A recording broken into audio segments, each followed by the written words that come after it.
नमस्कार विद्यार्थी मित्रांनो, आजच्या चालू घडामोडीच्या सेशनमध्ये तुम्हा सर्वांचं मनपूर्वक स्वागत करत आहोत. आणि विद्यार्थी मित्रांनो, आपण गेली काही लेक्चरपासून दिवाळीचा जो काय बॅकलॉग आहे तो बॅकलॉग भरून काढण्याचा प्रयत्न करत आहोत, ज्या माध्यमातून तुमचे जे काय राहिलेले प्रश्न आहेत ते राहिलेले प्रश्न कव्हर करता येतील आणि चालू घडामोडीसाठी तुम्हाला ते खूप बेस्ट आहेत, महत्त्वाचे ते प्रश्न असतात. आणि ऑक्टोबर महिना चांगल्या पद्धतीने कव्हर झाला की आपण नोव्हेंबरवरती शिफ्ट होणार आहोत आणि त्यासाठी आवर्जून आपले हे जे लेक्चर्स आहेत ते बघा. आणि यामुळे हे जे स्पष्टीकरण आहे हे स्पष्टीकरण आणि प्रश्न परीक्षेसाठी कसे महत्त्वपूर्ण ठरतात ते आपण बघणार आहोत. त्यासाठी मी असिस्टंट प्रोफेसर रमेश घोरपडे तुमच्यासमोर या प्रश्नाचं विश्लेषण देणार आहे. त्यासाठी पहिला प्रश्न काय असणार आहे विद्यार्थी मित्रांनो, बघा. या प्रश्नाच्या माध्यमातून आपण समजून घेऊ.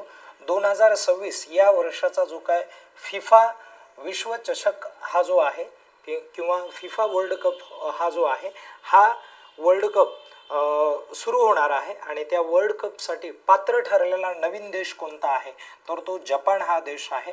हे महत्त्वाचं आहे. आणि मला कमेंट करून सांगा की फिफा वर्ल्ड कप 2026 जो आहे तो कुठे आयोजित करण्यात येणार आहे, कुठे खेळला जाणार आहे ते मला एकदा कमेंट करून सांगा.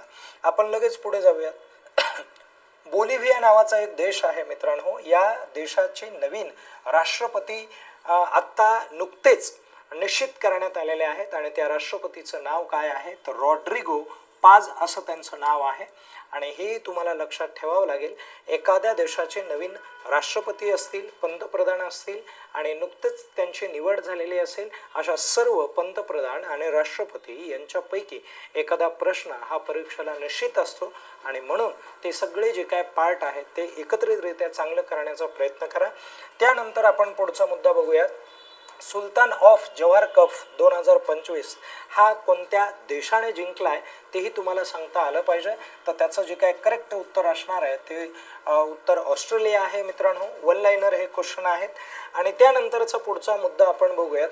दुसरे world summit for social development कुठे आयोजित करण्यात आलेलं आहे ते तुम्हाला सांगायचं आहे. त्याचं करेक्ट उत्तर आहे मित्रांनो दोहा. आणि दोहा हे कुठे आहे तर ते कतारमध्ये आहे, म्हणून हे पण लक्षात राहू द्या. कतार नावाचा एक देश आहे आणि तो देश लक्षात ठेवणं महत्त्वाचं आहे. ओके, आता त्यानंतर पुढे आपण बघूयात. नंतरचा जो काय प्रश्न AI इम्पॅक्ट नावाची ही जी समिट आहे, AIची समिट आहे मित्रांनो.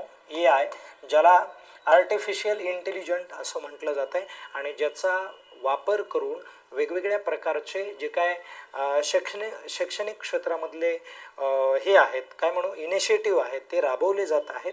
AIचा फक्त शैक्षणिक क्षेत्रामध्येच वापर केला जात नाही आहे, तर राजकीय क्षेत्रामध्ये ॲडव्हर्टाईजमध्ये अशा अनेक क्षेत्रामध्ये याचा वापर केला जातो आहे. आणि ह्याची जी काय समिट आहे 2025ची आयोजन कोणत्या राज्यामध्ये होत आहे ते तुम्हाला सांगायचं आहे. त्याचं करेक्ट उत्तर आहे उत्तराखंड. आणि म्हणून हा प्रश्न महत्त्वाचा ठरेल. उत्तराखंडमध्ये होतं आहे, भारतामध्येच त्याचं आयोजन आहे. आणि आपण थोडंसं पुढे जाऊयात. नंतरचा मुद्दा बघा. आशिया या खंडातील सर्वात मोठे रेल्वे प्रदर्शन खालीलपैकी कोणत्या ठिकाणी राबवण्यात आलेलं आहे किंवा आयोजन करण्यात आले आहे, तर त्याचं करेक्ट उत्तर नवी दिल्ली असणार आहे मित्रांनो. त्यानंतर पुढचा प्रश्न आपण बघूयात. 125वा भारतीय फुटबॉल असोसिएशन शील्ड 2025 कोणत्या संघाने जिंकलेला, या स्पर्धेमध्ये कोणत्या संघाचा विजय झालेला आहे ते तुम्हाला परीक्षेत विचारलं जाणार आहे. आणि त्याचं करेक्ट उत्तर असेल मोहन बागान सुपर जॉयंट असं त्या संघाचं नाव आहे.